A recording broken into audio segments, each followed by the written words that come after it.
The Open Window by Saki. "My aunt will be down presently, Mr. Nuttall," said a very self-possessed young lady of 15. "In the meantime you must try and put up with me." Frampton Nuttall endeavoured to say the correct something which should duly flatter the niece of the moment, without unduly discounting the aunt that was to come. Privately he doubted more than ever whether these formal visits on a succession of total strangers would do much towards helping the nerve cure which he was supposed to be undergoing.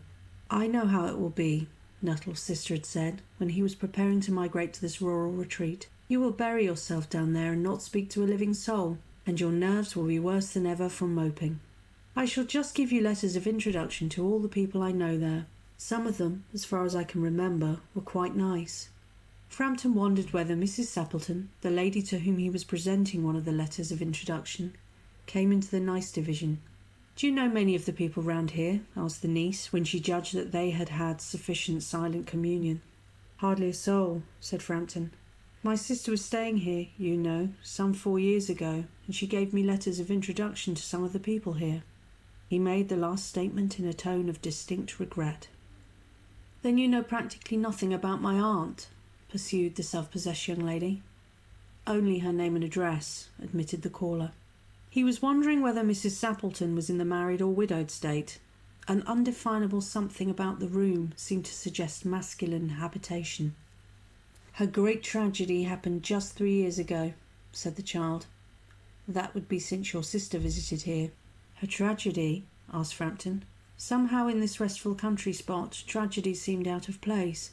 "You may wonder why we keep that window wide open on an October afternoon," said the niece, indicating a large French window that opened onto a lawn. "It is quite warm for the time of the year," said Frampton, "but has that window got anything to do with the tragedy?" Out through that window, 3 years ago on this very date, her husband and her 2 young brothers went off for their day's hunting. They never came back. In crossing the moor to their favourite snipe-shooting ground, they were all 3 engulfed in a treacherous piece of bog. It had been that dreadful wet summer, you know, and places that were safe in other years gave way suddenly without warning. Their bodies were never recovered. That was the dreadful part of it.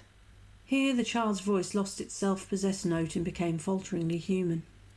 "Poor aunt always thinks that they will come back some day, they and the little brown spaniel that was lost with them, and walk in at that window just as they used to do. That is why the window is kept open every evening till it is quite dusk.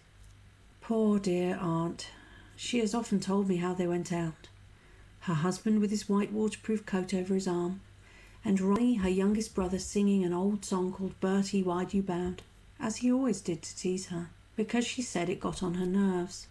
Do you know, sometimes on still quiet evenings like this, I almost get a creepy feeling that they will all walk in through that window." She broke off with a little shudder. It was a relief to Frampton when the aunt bustled into the room with a whirl of apologies for being late in making her appearance. "I hope Vera has been amusing you," she said. "She has been very interesting," said Frampton. "I hope you don't mind the open window," said Mrs. Sappleton briskly.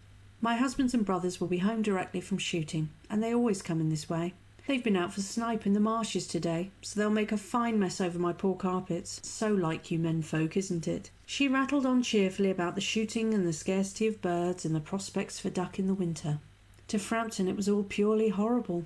He made a desperate but only partially successful effort to turn the talk on to a less ghastly topic. He was conscious that his hostess was giving him only a fragment of her attention, and her eyes were constantly straying past him to the open window and the lawn beyond. It was certainly an unfortunate coincidence that he should have paid his visit on this tragic anniversary. "The doctors," said Mr. Nuttall, still trying to change the subject, "agree in ordering me complete rest, an absence of mental excitement, and avoidance of anything in the nature of violent physical exercise." Frampton Nuttall laboured under the tolerably widespread delusion that total strangers and chance acquaintances are hungry for the least detail of one's ailments and infirmities, their cause and cure. On the matter of diet they are not so much in agreement, he continued. "No," said Mrs. Sappleton, in a voice which only replaced a yawn at the last moment.